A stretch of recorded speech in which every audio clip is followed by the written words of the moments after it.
Hello everyone, চলে এলাম আজকে ঘরে ঘরে সবার খুবই পছন্দের একটা রেসিপি নিয়ে।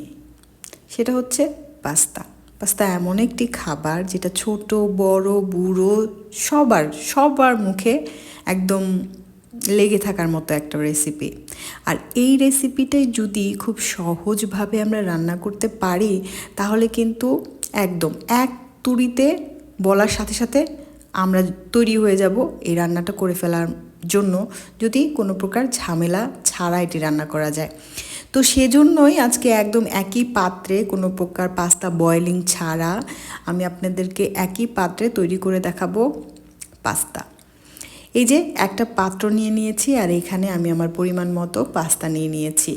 তারপরে নিয়ে নিয়েছি রসুন কুচি, তারপরে নিয়ে নিয়েছি পেঁয়াজ কুচি, দিয়ে দিয়েছি এক টুকরো বাটার পরিমাণ মতো। আর আমি বড় বড় করে বেশি বেশি করে 4 চামচ গুঁড়ো দুধ দিয়ে দিয়েছি। সেই সাথে সেই একই পাত্রে পরিমাণ মতো টমেটো কেচাপ দিয়ে দিয়েছি। এখন আমি দিয়ে দিব লিকুইড দুধ। এখন এই সবগুলো উপকরণকে জাস্ট আর কিছু করতে হবে না, বয়েলড করতে হবে। প্রপার ওয়েতে বয়েলড করে হয়ে গেল পাস্তা। বিশ্বাস হচ্ছে না? করতে পারেন কিন্তু এভাবে। এই যে এখন আমি চলে যাব বয়েলিংয়ে। এইভাবে আমি যেভাবে দেখিয়েছি এভাবে করলে আপনার পাস্তা আলাদাভাবে বয়েলড করার কোনো দরকার নেই, হোয়াইট সস মেক করার কোনো দরকার নেই।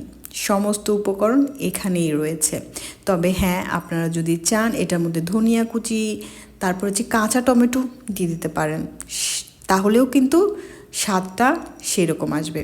এখন শুধু অপেক্ষা বয়েলড করার এবং কখন পাস্তাটা হয়ে যাবে। এই লাস্টের পর্যায়ে আমি চিজ দিয়ে দিচ্ছি।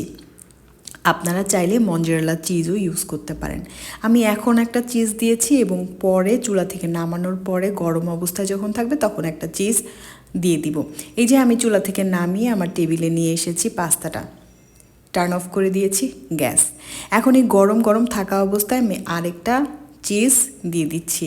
এখানে কিন্তু আপনারা পরিমাণ মতো পর্যাপ্ত পরিমাণে মঞ্জারেলা চিজ ইউজ করতে পারেন, কোনো সমস্যা নেই। এই যে একই পাত্রে সুন্দরভাবে ঝটপট একদম 10 থেকে 15 মিনিটের মধ্যে আপনারা এই পাস্তাটা তৈরি করে ফেলতে পারবেন। স্বাদে কোনো প্রকার ডিফারেন্স থাকবে না এবং স্বাদেও কিন্তু খেতে খুব মজা হয়।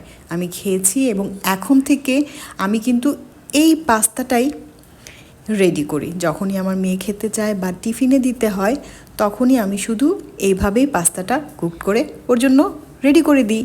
আমরাও খাই, সবাই খাবে।